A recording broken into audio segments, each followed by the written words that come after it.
What does it look like to spend a lifetime in a career helping women heal in the face of the patriarchy?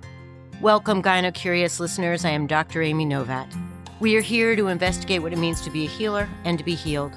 Today, I want to welcome Virginia Reath, a practicing clinician, educator, and activist in the fields of gynecology, sexual and reproductive health care for the past 40 years. She completed her physician's associate program at Johns Hopkins Medical School and has a double master's in public health and community health education. She is also a visual artist and continues to make art today here in the Hudson Valley. I am so glad to welcome you, Virginia, here in this rainy station morning. Luckily, it's not yesterday. Indeed. I'm very happy to be here and very happy and looking forward to another one of our stimulating conversations. Great. So when I think of why I became an OBGYN and the challenges of my residency program, I can't help but remember the impact of the patriarchy, both in the medical and larger worlds, and how life events inspired and compelled me to pursue taking care of women as a lifelong career. I get a sense that this is true for many of us in the world of gynecology. Does this resonate for you at all? Oh, yeah. I was kind of an activist when I was a younger person in high school. And then when I came to Bard to study painting and art, because that had gone to art school in the past, and that's what I was going to be, I wanted to be an artist. But when I got to Bard in 1971, the world was a little crazy. And there was a feminist alliance at Bard. We were trying to shut down the school. But I was also in the department in art and painting, where most of the professors were post-abstract expressionists, pretty bitter, and all men.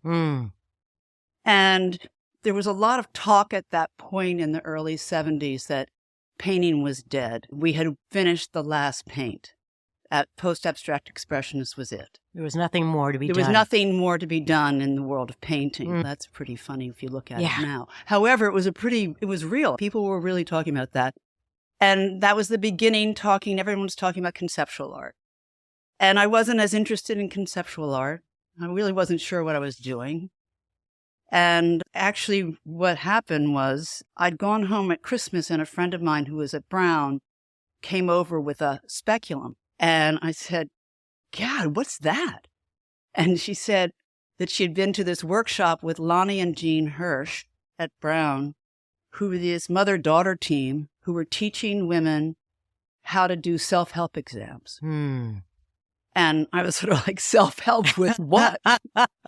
And I was riveted. I was fascinated. And I came back to Bard and my sort of women's group at the time.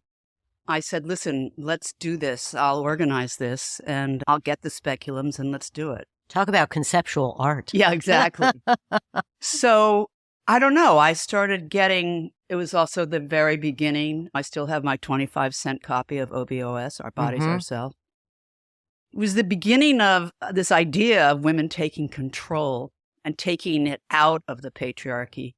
And I think, unfortunately, even today, as you and I both know, gynecology is riddled with misogyny. Indeed. And the imprint of patriarchy is staggering. So it was as an activist, in a way, that I became more and more interested in following a health thing. I had a lot of surgeries when I was a kid, so I was familiar with sort of medicine, and I was a candy striper at one point. And so I secretly also had my physiology book from high school that I used to love to look at because my drawings then were also still about the body. Anyway, that was happening. I was involved with a very political group at Bard, and I realized that my best friend was talking about she was going to become a lawyer, and we had this idea that if I became this, I thought about becoming a, what did they call them in China at the time? Oh, barefoot doctors. And so there was this movement in Russia, in Cuba and China and in other socialist countries, training people in basic primary care. But I was always interested in women's health. I heard about a program But I realized I didn't have any science background at all. And believe me, I was not a science head. And so it's funny the way things happen on a dime. And also my two best friends were leaving. They were graduating. And I ended up dropping out, going back to New York and enrolling in NYU pre-med. Wow, what a shift. It was the days of Magoo's and bar hopping to Puffy's, Magoo's, Tex, Rex. And there I was with my little steel box with my rat or my science experiments or my drawings. Anyway, believe it or not, I got through it. And then I began to hear about the physician associate program or physician assistant program. And lo and behold, actually, after I finished my program at NYU, then all of a sudden I started meeting all these political artists. And I was part of a group called Artists Meeting for Cultural Change. And suddenly I didn't want to do this anymore. It was like, wait, I can be an artist. I can still be a painter. People are still painting. I can be an activist and a painter. Why not? So let's just articulate for the audience, what is a political artist? Well, I think a political artist, I just didn't know that existed, that you could have a political, not necessarily that your art was looking political, but that you were identified as a political artist in the sense that you were an artist, but you had politics. You were conscious. You were aware. You were protesting. You were resisting. You were protesting at the MoMA. You were protesting at the Whitney when they didn't have any women in any of these retrospective shows. Yeah. Things like that. So I started getting involved with more people who were also examining feminism. And I had a moment where I was like, I don't want to go. And then I got into Hopkins, which was just phenomenal privilege, also because it was a very socially conscious program. I did that. And I came back to New York. And of course, no one knew what a PA was back then. It was a new position. Totally wasn't it? new. Yeah. And of course, the background of most mid-level people were nurse practitioners. And so the only trainings in women's health were nurse practitioners. The only jobs available in New York when I first got back were prisons and methadone clinics. Interesting. Yeah. So I did a stint in a methadone clinic in my neighborhood, and I ended up doing prison work, but more art prison work. So I did work at Rikers, but as an artist. So I was also at the same time doing a program with arts at Rikers. So I got a job in an abortion clinic, and the rest is sort of history. Yeah. I love the way our personal stories weave through the fabric of our professional lives. And I think it's true for many fields of exploration that sometimes there's this loss of differentiating between personal and professional. Yeah. And I dig it because it feels like a life richly full of both. So what I'm curious about is, so we've been talking about your past and the way in which you became a physician's associate, how you became interested in women's health. Let's talk a little bit about how these latter years, how do our later years in practice continue to form who we are as professionals and persons. And you mentioned earlier how misogyny and the patriarchy are still alive. And so let's just speak a little bit more about how maybe it changes, maybe it doesn't. I don't know, as we age. That weaving, if you will, of personal and professional. I think I know what you're saying. I'm not sure. I think for me, being in the field of gynecology was a place where I could teach. I've always seen myself as a teacher and as an educator. That's a responsibility of a clinician in my opinion. And one of the things that I really enjoyed in the practices that I was in was the exposure to many different lives at many different ages. When you work in a clinic, you're seeing adolescents, you're seeing 12-year-olds, you're seeing 55-year-olds, you're seeing 60-year-olds.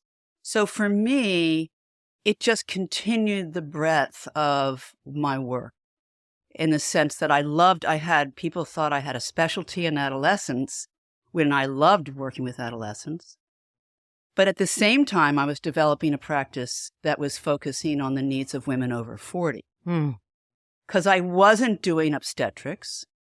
So my interest was always focused still on the woman without necessarily her pregnancy, either helping her end that pregnancy or helping her continue that pregnancy.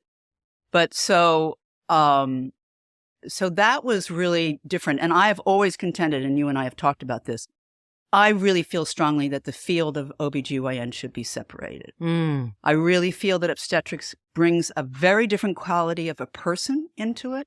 The interest is different. The commitment is different. The work is different, really different. But over the years, you would see these women who were maybe having her hemorrhagic bleeding who couldn't get in because somebody was having a baby. And so the needs of women with a uterus I felt that were being seen as less than. And then people the names people would say about gynecology. It was always like, oh, you're doing the gutter work. Yeah. And I was bound to prove that wrong. Because to me, I had an interest in the experience of the body of my patients. And I still do, even though I'm semi-retired in a way. But I'm still practicing because now, of course, in the last 6 months, it's gotten to be pretty hip and happening that everyone's talking about menopause. But one of the things, and also knowing about our bodies. So my commitment was very evident in the sense that I started working in a program, an after-school program, and I started working this program with little girls from 10 to 12. And so what I was teaching was about ovulation and about menstruation. Because what I really understood in working with adolescents, working with women who were trying to get pregnant and women who were dealing with menopause, we did know shit about our bodies. And no one was teaching us. And if my role as someone who was sitting there looking at your vulva, having my hands inside of you, if I couldn't teach you, who was going to teach you? Right on. Yep. That's something I feel deeply committed to. And one of the great disappointments of the last 15, 20 years in seeing the field fall and really negligent in its responsibility of teaching and being an educator and helping women understand what their bodies are going through and believing in their experience of their own bodies.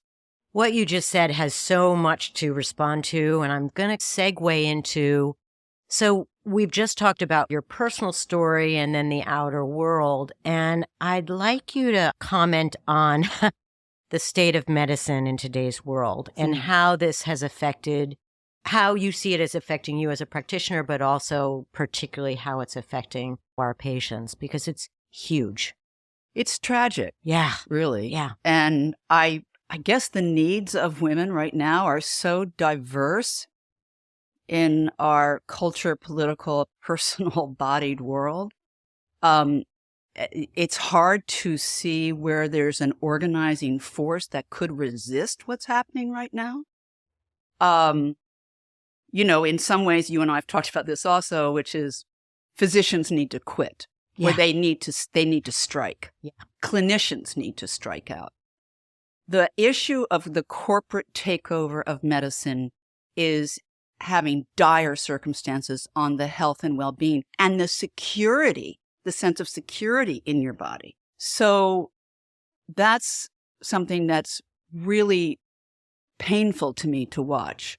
So when insurance began to run my practice, I chose at the time, and it was I was conflicted about it, but it was at the time I chose to go out and go to be fee-for-service, but with a commitment to do sliding scale and as much pro bono as I could. And what that allowed me to do was literally resist the system. I could spend an hour. I could spend 2 if I wanted, if I had the time. But I could spend time. And I could respond. And I could practice good medicine. And I could practice good clinical care. And as patients began to experience what the 5-minute visit is, or the way in which everyone was now sort of, and I think this really shifted in COVID a lot. I think medicine has become incredibly lazy, partly in their frustration. And I mean the clinicians, because the system can't allow them to practice the way they want to and the way that gives them a satisfaction and the way that it builds community. Yeah. Because if you don't have a community that supports the health of women in your community, whether that be your kid with horrible dysmenorrhea and painful cramps and PMS up the wazoo, to your younger women trying to get pregnant or trying to get unpregnant, to your women, to then also increasing cancers, increasing illnesses, the stress of menopause, and then moving onward, the fear of osteoporosis, the heart disease, this. If we don't have a system that can care, that is a culture of care, not a culture of corporation. Right. So we're calling this now moral injury. We called it burnout at first during COVID, that right. physicians and That's a great clinicians book. were finding themselves either leaving medicine or getting sick, etc. Now we're calling it moral injury, where it's not so much about that there isn't enough beds or there aren't enough vaccines, or it's not about that. It's more about that clinicians are not able to do the work they set out to do, and that they're working against their moral imperatives. Right. And it's shocking. Despite having one of the most advanced health systems in the world, I want to give our audience some statistics. The U.S. has the lowest life expectancy at birth, the highest death rates for avoidable or treatable conditions, the highest maternal and infant mortality, and among the highest suicide rates. The U.S. has the highest rate of people with multiple chronic conditions, and the U.S. has the highest obesity rate across all age groups compared with other countries. 32.9 deaths per 100,000 live births in 2021. Wow. These statistics are staggering, and it just coincidentally this morning I got the copy of U.S. News Best Hospitals, and I get this publication every year because I have MD after my name. And it's usually just this rah-rah book around which hospitals, which doctors are like the best of the best in this country. But this year it was a little different. This year, the first half of the magazine was about inequity in healthcare, wow, moral injury, why primary care doctors are not U.S. report, U.S. News. Yeah. And it's just, and then it's, of course, this list of the best of the best. But I must say, I was impressed because I'm so sick of this illusion that, again, we have the best healthcare system where we are failing. And I think it's about a lot of things. I think it's about venture capitalism in medicine. The minute, as you said, the minute you put venture capitalism and greed in the face of healing or medicine, it doesn't work. It doesn't work. They're morally, economically at odds with each other. Right. I'm bringing out these statistics because you and I have felt it in our day-to-day lives when we have to see patients quickly, when we don't have time to investigate what's really causing illness, where we don't get to look at women in the eye, where everything is just so fast-paced or just data collection. Right. You're an industrial worker. Yeah. A very highly skilled, in-debt industrial worker. Exactly. Yeah. And it's a real tragedy. Yeah. I think one of the things that always really made me angry is when I was working back at my old office, and I had filled in helping them out for a couple of years. And half of my visit, because I'm not good on the computer, so I would just make my notes because that's what I do. And then I realized that every night, this is not uncommon, you know this, every night after everyone left, I was still there charting. Mm-hmm. And I was having to chart things like, do you wear a seatbelt? Right. Do you wear a seatbelt? Right. I want to know about what do you mean? How big is that clot you're talking about? Right. You know, how many days have you been bleeding like this? Right. Do you feel, anyway, so yes, I mean, it's what the solution is. I really don't know. Yeah. But I fear for younger people, and I fear for all of us really right now. I think the system is I think we talked about this. So I've been doing some end-of-life work, and turns out that all of these non-for-profit hospices, which were really people who wanted to work with the dying in a loving and compassionate way, are just, every one of them is getting eaten up by an IPO. Yeah. And that's just a destruction. Yeah. Before we move away from the depressing state of medicine, I just want to point out one other statistic because it's so much a part of the morass. Big pharma is one of the most powerful industries in the world. The global revenue for pharmaceuticals was over $1.42 trillion in 2021. Nowhere else in the world do the drug and medical device industries have as much power and make as much money as in the U.S., which I needed to share because it's daunting.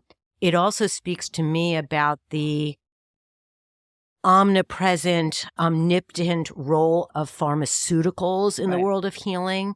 And I want to remind the audience that there's a lot of ways of being well and recovering from illness, and that big pharma has a place, but only a place. It should not be the only way or the only thing your physicians or clinicians are talking to you about. Well, I think one of the things that certainly was my move into creating an integrative medicine practice was way back in the early 80s, I realized, wait a minute, my repertoire, my toolbox is what? Steroids, antibiotics, and surgery. That's it. So that's really when I started, and yet I was having patients coming in going, I said, well, how about that pain? I saw my acupuncturist and it's much better. I'm like, ding, ding, ding. What are you taking for, I started doing some homeopathy. And it's been helping? What are you taking? Who did you see? Call up Rebecca Amalia, call up Rachel, and I'll start learning more and more about cross-pollination of other paradigms, using herbs, using supplements, using exercise, meditation, to really help support the notion of wellness or health. I don't really like the word wellness anymore, but health. Yeah. That was really important to me because I thought otherwise I'm hamstrung here. I'm just going to have to use this stuff even though I hate it. Right. Like how much fluconazole or Terazole or diflucan can you order in a week? Let's also talk about the impact of iatrogenic effect. And what that means to the audience is when we give a medicine and people get ill from it, it's caused by the medicine. It's caused by the writing of the prescription. And the medicine itself, or caused by by medicine, if you will. So no, I think that, and I too am very interested and supportive of complementary modalities. One, because allopathic medicine doesn't do it all. Two, that everybody gets well in different ways, and you have to speak to, if you will, almost the anthropology of the individual and how her body responds to. And you have to know the body to be able to be a collaborator with this. Exactly. Not just you saw one person, one time, 10 minutes. You don't have a relationship there. Right. So again, I want to remind everyone out there that if you are not getting well with one modality, and that might be acupuncture or that might be allopathic medicine, please seek out other types of ways of healing, getting better, medicinal interventions, etc., because there are many approaches out there. And like anything else, there are people who are doing the work in not such great ways, and there are people who are brilliant at it and effective and heartfelt and honest. So ask your friends, ask your clinicians, ask whomever you can to investigate those other ways. So I just want to remind everybody that I am speaking to Virginia Reath, a physician's associate and expert in women's healthcare today. So we're going to shift, and you've mentioned earlier, but I want to tap into it again. What do you think millennials and Gen Z folks with vulvas are thinking about most, and what they want from their GYN care that might be different from us baby boomers? Or is it not different? What do you think they're asking for or aware of? I'm not sure if the base of that is different, if it's just the language of that is different. Okay. So yes, I also think that we're learning a little. I mean, this really shocks me that literally in the last, 5 years, we've come to understand the anatomy of the clitoris. Like, where the hell have y'all been? I mean, really? A clitoris? Yeah. Oh, that's what that is? Oh, yeah, exactly. That's the button. So I think that a lot of younger people are cynical and critical. And I think they should be, and that's great, except that I don't, there's also a way I can remember being really cynical and really critical and then rejecting a lot of things that I wish that weren't worth rejecting, that I didn't do an examination of it. So the body in which to work with, and I mean that in a bigger way too, it's just more complicated. Yes. And I think that makes it harder. I think a lot of the non-binary movement is really healthy and wonderful. I also think it leaves people confused as to medical care. And I think we have done a terrible job as clinicians to help understand that for ourselves as clinicians. What are the needs of the patients? And there's a kind of hands-off, I don't do that, which I've heard several clinicians do. Yeah. To patients while they're in the room. Yeah. Like, oh, wait, I don't do this. Like, really? I'm here. So I don't, the needs, there's been this whole movement in the last several years, I know you know about it, which is getting rid of the menstruation. That seems to gain precedence or interest every once in a while. That's why pharma's always coming out with, now there's the IUD, you don't have to have a period. Hey, that's great. No period. So sometimes I think we're getting to a place, and some feminists and radical feminists that I know think this is a good idea, that we get actually away from the burdens of our biologic bodies. So that's an interesting conversation. And I think probably a lot of the Gen Z and younger people are playing with that. Let me interrupt you, because interestingly enough, I totally agree with you. And yet there was an article in the Times today about menstrual syncing, that there's this whole group of particularly exercise physiologists and exercise experts who are looking at the impact of menstrual cycles and everything from luteal phase to ovulation to proliferative phase, et cetera, and how it impacts exercise physiology. Well, don't you remember when I was in medical school, I remember it was like if you had your period, everyone would warn you that you can things would slip out of your hands, things like that. We are desperate for more information about the menstrual cycle, that's for sure. But they went on to say, maybe there's a role in saying that vulva havers should have an opportunity to say, time out, when they get to that place of menstruation, for example, when the body is at a place of challenge, if you will. They're not saying get rid of periods, but just being able to create a red tent and I think that's true, but I think that's why some people are going to the extreme of let's get rid of it. Yes. And other people are going to that place, and I agree. I know that there is a whole group of people who are really into the menstrual fluid. They're collecting their menstrual fluid. They're using it as fertilizers for their plants. They're putting it on their face as a face mask. There's a whole movement there. The idea, I remember when I was teaching my little girls, I would say, okay, let's pretend you were making a body. And if that body was going to bleed maybe between 4 and 7 days a month with cramping and having blood, what would you think that we would do for them as a community? When they would be like, we would let them have naps. I'm all for that.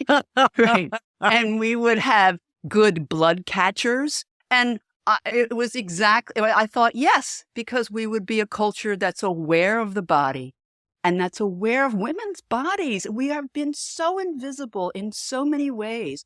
And we also have, as a culture, are complicit. So let's shift into education, because I think that's where we're going. Yeah. That the education, of everyone involved has been so deficient. When I think about the education of OBGYN residents, for example, they totally lack the training in the everyday challenges of women not taking care of their bodies. And what I see as a kind of long-standing prevalence of relinquishing control over their pelvis to pleasure and penis havers. And this has been going on forever, where clinicians are not really dealing with the everyday. We're not teaching our sons how to be good feminists. We're not teaching men about women's bodies. And I do think that's changing with the Yes, younger generation. I think absolutely. in the exploration of the non-binary world, there's a lot more conversation and outward language about penises and vulvas and vaginas, etc., which has to happen in my mind. Well, it has to happen to evolve in a better way. Let's not call it these silly names. Let's call it anatomy and bring it into everyday conversation. Why do you think we have educated people so poorly? And what do you suggest we might do to improve it? It's a big question. Big questions. Why do I think mostly our own ignorance and all the religious tabooed bullshit of why we can't talk openly about sex. Right. And also there is an underlying tension in the heteronormative perception of sex education. And because there's this aspect, unfortunately, I saw this for so many years of doing sex ed, which is you empower young women. You empower them. You give them the information, right? So where does that go when they're in a car with somebody who's on top of it? Yeah. Or someone who has just gotten you plowed and you can't think straight and they want to put their cock in their mouth. That's what happened there.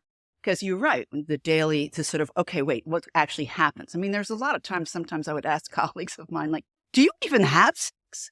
Like, do you even, I mean, I don't care whether you have sex with men or women, but do you even remember? Why is this separation between you as the clinician behind the desk and the woman who's sitting across the table from you? Mm-hmm. Mm-hmm. So, yeah, I know it sounds silly, but honestly, I still feel like my course that I taught 10-year-olds, I could teach it to so many aged women. That's right. What is ovulation? How many days are you fertile in a month, in a cycle? What is day 12? What's day 14? What's day 28? I've written a poem recently called When I started having sex, I started counting backwards. I thought about reading it today, but I won't do that. But yeah, I think it has to start early.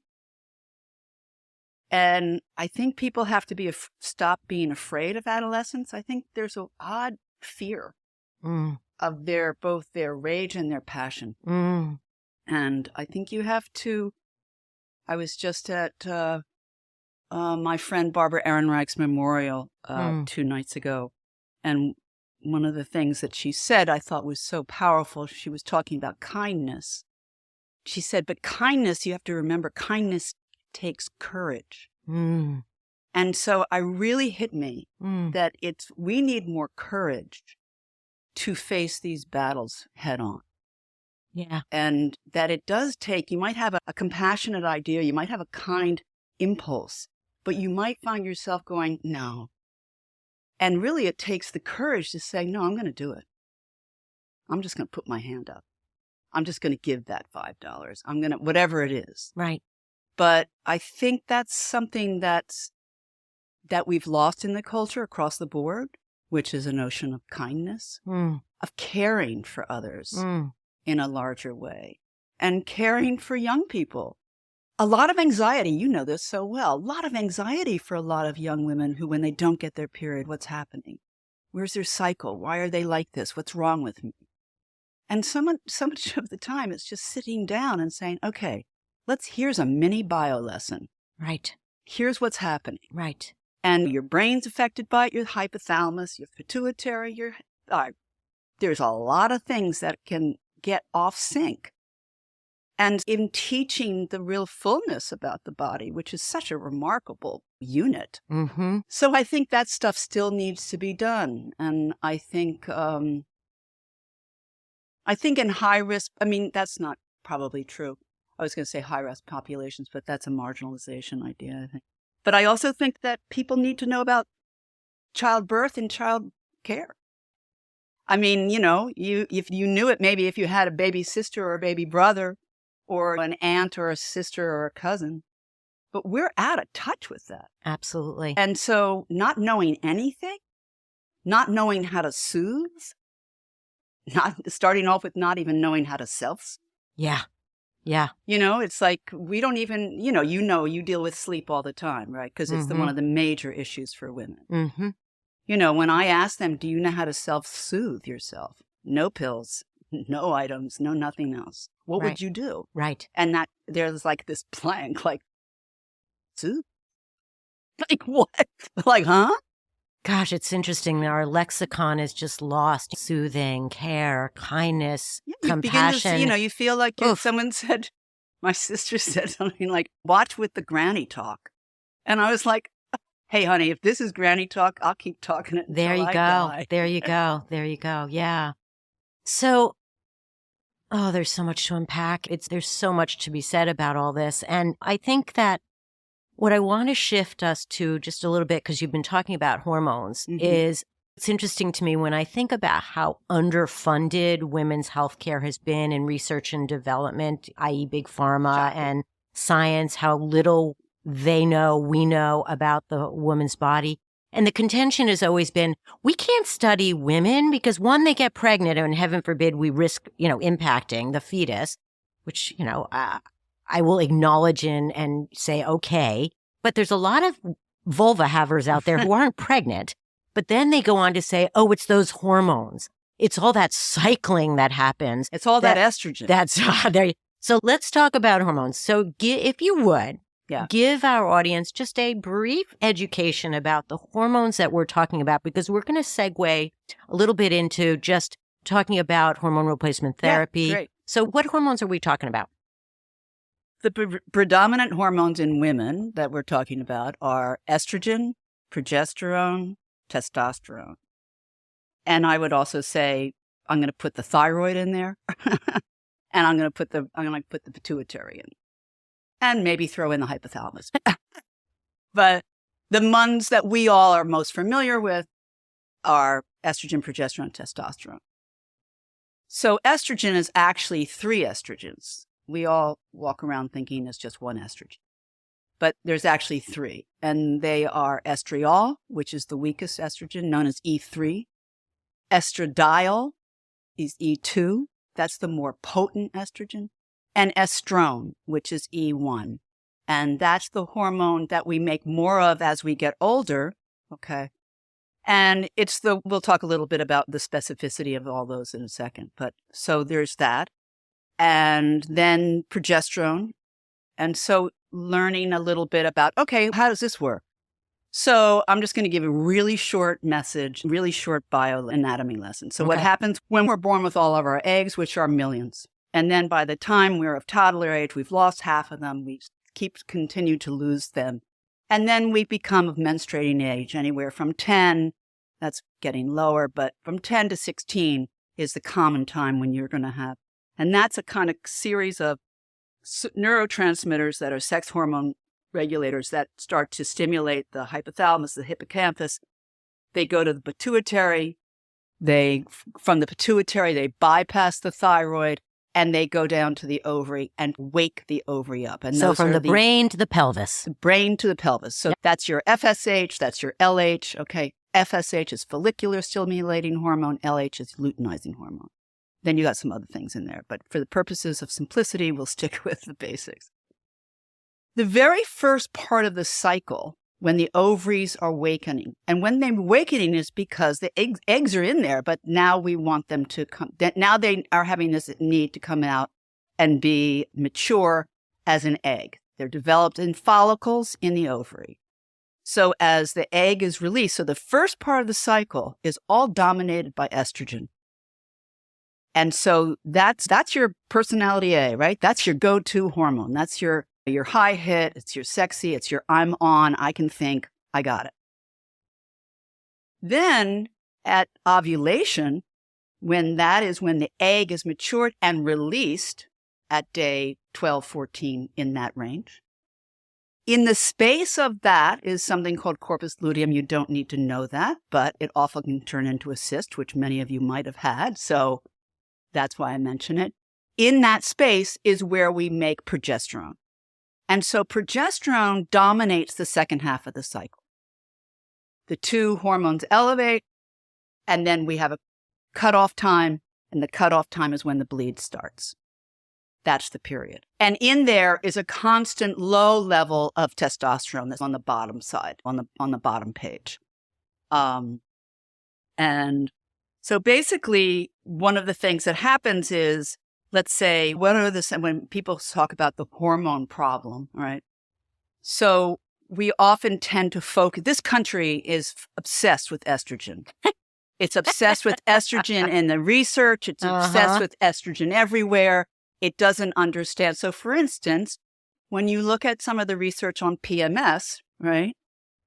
What causes PMS? Interestingly, you look at the cycles of women and their progesterone level is supposed to be pretty high right around that day, that PMS time. And you look at some of those levels and they're pretty much in the bucket. Mm-hmm. You add progesterone support for that person, and you get a resolution of a majority of the bulk of PMS. So that's one of the things that's a concern is we both grew up in a time, I'm moving ahead now as far as now. So that's sort of period PMS, period life. As we get older, we start noticing we're skipping. We're skipping our periods. The perimenopause. Yes, the grand, frightened peri. Otherwise known as the crazy years. So you are like, wait a minute, I don't feel so good. And I'm getting hot flashes and I'm weeping and and everything's making me cry and I'm having fights and I'm raging and I'm weeping. I get my period and I'm thinking, oh, thank God, I feel sane again. But then your period doesn't come for 3 months and you're like, what? So then you go to your GYN and they say, oh, we'll put you on the pill. Now, the pill can help. Absolutely. But the pill's not necessarily the answer, but it can certainly alleviate symptoms. Let me clarify. The pill is the birth control pill, what's used typically as a contraceptive technique. Right. Yep. So now you're looking at women in their 50s that are on the pill, and that's not so good because what people forget to tell you is the birth control pill is way more high in steroid than is estrogen and progesterone. So, Let me clarify that. Oh, yeah. So the idea is that when we give a vulva haver the birth control pill, what we're trying to do is essentially turn off that brain-ovary communication. Right. And so the dosages of estrogen and progesterone, which are not the same as what's in our body, they're biomechanically altered to be similar but not the same, are high enough in dosage to turn off that communication. And that's different from the change in the perimenopause, and it's also different from the dosage that we might speak about in terms of hormone replacement therapy, right, which is another way of giving estrogen and progesterone during the perimenopause and postmenopause. Just to clarify that. Yeah, yep. Great. So, so I think so then you start to see the need. So a patient comes in, but the problem with the perimenopause, I think you covered this also with your other guest, but the problem with the perimenopause in gynecology as it stands now is you go in, you're having these symptoms and they say, but you're having your period. So you're not menopausal. So come back to me when you haven't had your period. Yeah. And so that woman then is literally living on her own with these waves of things feeling really out of hand, really not sleeping, having flashing, really cranky, and being told there's nothing she can do. So again, I'm going to interrupt you. Right, there are women out there who are still having monthly periods, but with all this chaos. And then there are women out there with no periods who are having no chaos. Right. So again, the perimenopause can look a lot of different ways. But for the woman who Virginia is describing, absent cycles or chaos, or pardon me, having cycles and chaos, you have a right to say something. Yeah, and also to know what your options are. The other thing I think that's particularly poignant about the perimenopause and menopause is that in our worlds as women with vaginas is also increasing life responsibilities. It's like adolescent children, or sometimes young children even, dying or aging parents, financial solvency, relationship issues. These things don't stop because you haven't slept in 5 weeks. And yet you would wonder, why won't they? But they don't. So we are putting a lot of women, when we do not treat empathically and also with knowledge of the kinds of things you can do, that's unfair to me. And it's something that I rail against all the time. So there are lots of different ways in which you can treat with different with support. One of the things also I was going to say earlier was because of our age, Amy and I grew up really when we were all, and I think we're all still highly influenced by this, but there was a connection between estrogen and breast cancer. So basically, we all grew up with, if you want treatment, you're taking your life into your hands. Yeah. It's a balance between, if I take this because I'm dying now, I'm going to get breast cancer down the line. Yeah. Wow, what a nice combo. Right. That's a great option for us, isn't it? What a choice. What a choice. And so in that way, that's where I really get angry in demanding that science do a better job. Yeah. Because it's really botched it up. And it's botched it up at the Women's Health Initiative, and it's made some serious other botches. And a lot of times, there's a lot of docs, and you know this, who aren't reading the science. They're reading these little blibs in the journals. They're not being informed. They're not looking and thinking, what were some of the weaknesses of that trial? That's Wait a right. minute. This is getting a lot of play, but is it something we really want to pay attention to? So we're also inundated some ways with too much crap information and not enough solid information. That's right. That's right. And the interplay between, again, big pharma and the media. I remember in 2002 when the New York Times and every other publication had in bold print, HRT kills women. And as we have learned subsequently is, guess what? That study was extremely flawed. It taught us things. There's no question about it. There was information that was gleaned that was important. But as a whitewashing and getting rid of the use of hormones for women in the peri and postmenopause was absolutely a disservice to women. And I think one of the things that's interesting, I think you and I have touched on this before, one of the things I find fascinating is in all these recent studies. What seems shocking to me is the most obvious thing to me is looking at these synthetic progestins. Yeah. It's like right there. It's not the estrogen. And yet they will not call it. They will not call it. And you have so much of this synthetic progestins in the IUD, in the Combi patch, we saw what happened with the drug Provera. Yeah. And it's like this blind spot that really shocks me about the issue of hormone replacement. Listen, again, I do think I prescribe hormone replacement. I think it really has a right place for a lot of women. I think some of the research that shows its impact on heart, brain, and bone are important factors. One of the things I think we talked about also is you see a lot of younger women who had a staggering amount of eating disorders. Their risk of osteoporosis is remarkable. Yeah. And the literature, it says, don't screen your patient until they're 60. I'm screening patients sometimes in their late 40s because they're so thin and they've been eating this sort of strange, diet,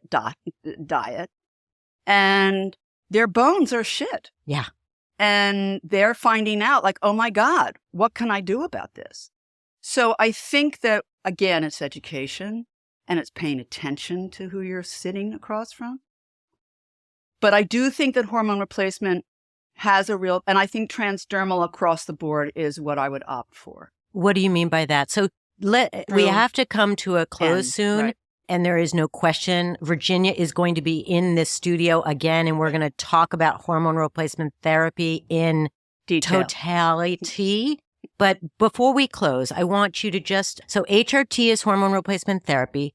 who would you say are the candidates for HRT? And just clarify its relationship with osteoporosis briefly, if you would. So we don't leave too many women out there on what does she mean? So you mentioned transdermal, which means transdermal would be either the patch, right, or a cream or a gel. And tell us why that's important versus taking it orally. Because the transdermal has been shown to lower the risk of DVT, which is deep vein thrombosis, which is clotting disorder. So people who are at risk of clotting or at risk of heart issues should always use transdermal. So across the board, it's shown to be a healthier choice. Safer. Exactly. Yep. Safer choice, Yep. not a healthier choice. Yeah. Safer.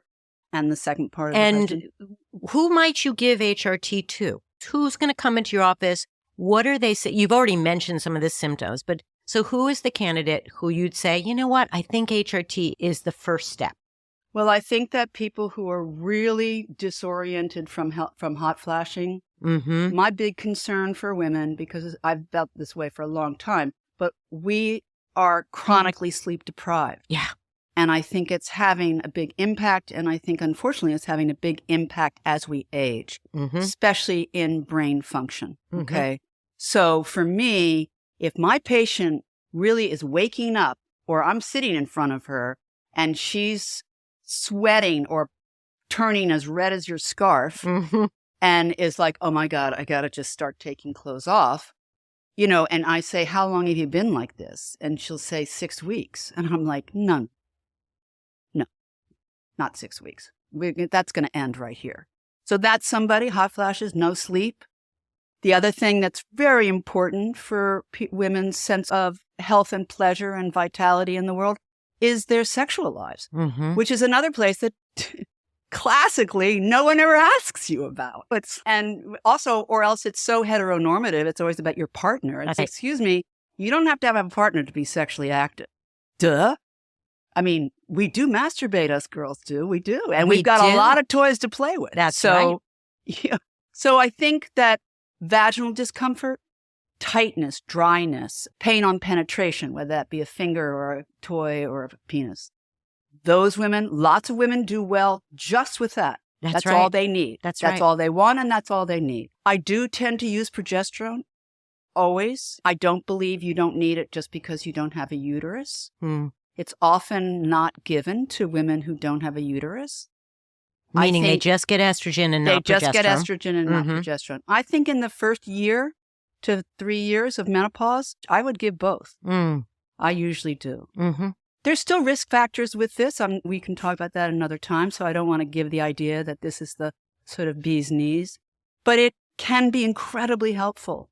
And I will say, because I had to do this work, there are lots of products that are non-estrogenic, that are non-hormonal, that work very well. And that's something we can definitely talk about, or I'll send my list and you know it too. But there's a lot of things out there that people don't know about.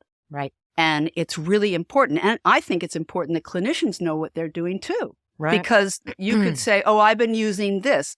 One of the things that you see a lot is women will start taking self-medicating. So they'll start taking like Cohosh, right? But Cohosh can make your symptoms worse if you take it too early in your symptomology. So, knowing who do you ask? What do they know? Finding that stuff out is really important. Yeah. Thank you. Super and we will have another conversation about hormones. I promise the audience.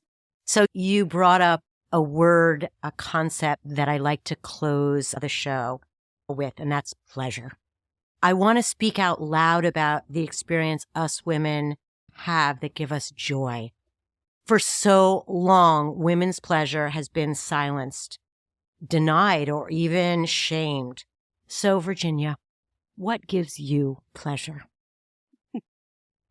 Well, what gives me pleasure? Well, there are a lot of things that give me pleasure, but I would say, there's a lot of things that give me pleasure. I would say that I don't want to sound, the sunsets give me pleasure. They do. They do. They the do. Beauty of course, of the world. The beauty of the world and the beauty of being up here. Yeah. But I have to say, the landscape of the body gives me pleasure. Mm. My own and others. Mm. So that's true. I think a great glass of a fabulous red wine gives me pleasure. A meal you've aced. Mm. I love to cook. A great book. Mm. I love reading. Mm. And I love looking at art, great music, all of those things that just give me a sense of kind of human depth of, wow, we're capable of remarkable things. Remarkable things. So I want to remind the audience when we talk about pleasure, I'm not just talking about the orgasm. I'm talking about living life fully, embracing the beauty around us, saying out loud what we love, who we love, and how we love. Do it, and do it today. Virginia, I can't thank you enough for joining me. Fun. There is no question that we have to have another show. I appreciate, your informed expertise, your love for women, and your enthusiasm to help them improve their lives. And thank you to my listeners for joining me as we venture into the limitless conversations about our bodies and the world of OBGYN. I would really love to hear from you. Please email your questions and comments to comments@radiofreerhiniecliff.org or call us at 845-307-7446. Please join me each episode. And if you like what you hear, subscribe and follow us on whatever podcast app you're listening on. Thank you also to my producers, Jen Hammoud and Matty Rosenberg. Until our next conversation, stay healthy and stand strong in your knowledge and your insights. Thanks for joining us.